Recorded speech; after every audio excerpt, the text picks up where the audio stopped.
Welcome to DJM TV. My correct people, we greet you now. Welcome now once again to DJM TV. Yes, so my people, news just dey circulate everywhere since say Pope Francis talk say make Catholic priests dey bless gay marriage. Hell, this news na fake news o.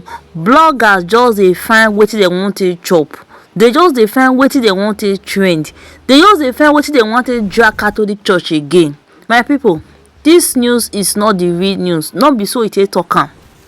Wetin e talk? E talk say these people wey dey practice gay, so these people wey dey practice gay, they get the kind feeling wey they dey feel, wey dey make them come dey do this kind thing. He say na only dem know wetin they dey feel, wetin dey go through their veins, wetin they dey feel when they dey practice this kind of thing with their fellow man. Say make we not say because of this way they do, based on say this no dey accepted by the society, make we come cast them away, come look them like say they be sinners. Now wetin he explain?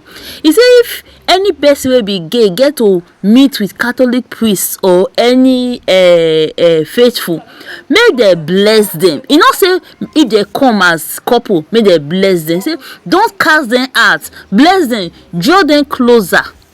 They are also child of God. They are not sinners. They might be sinners.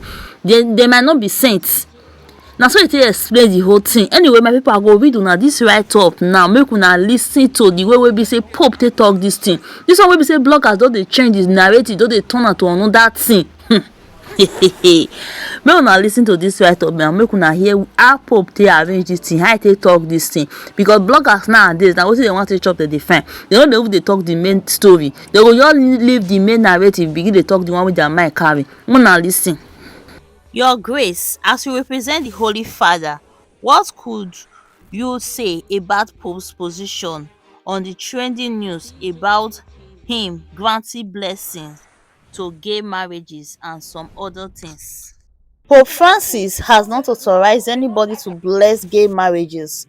Pope Francis has also said that those who are homosexuals, we don't understand how they feel, but we should respect them because they are also human beings.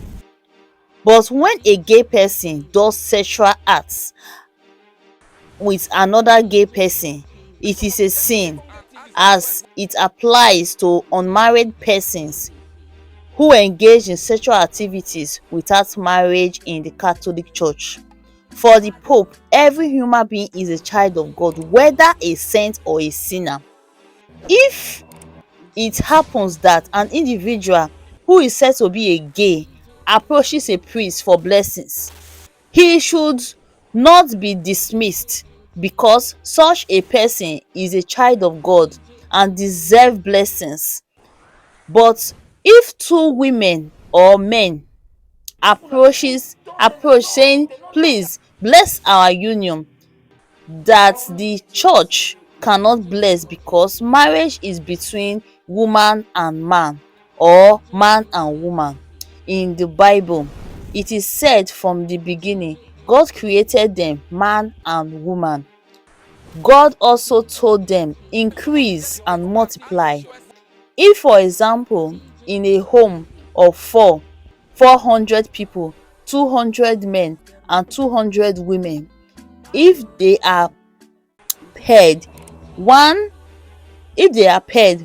and man, woman and woman in marriage, at least for 20 years, what will be the result of such union? Do we get at least one child? No. Yes, so my people, now wetin Pope talk be this o. The one wey business blogger don dey change the whole narrative. Na wetin dem wan say chop, wetin dem wan take trend, na dem just dey talk o. This na the main thing wey Pope talk. Pope talk say make dem no cast anybody away. If gay person approach priest, bless them.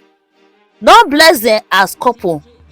If they approach you as individual, not say because say I hear say you be gay, they go, no near me, I no go pray for you, I no go bless you. Now wetin you use that blessing take me? E not talk say if they come say they want marry, make dem bless them. Abeg, make una dey try dey hear the correct thing before una begin dey talk wetin una no hear. Una do well. See you all in our next video. DJ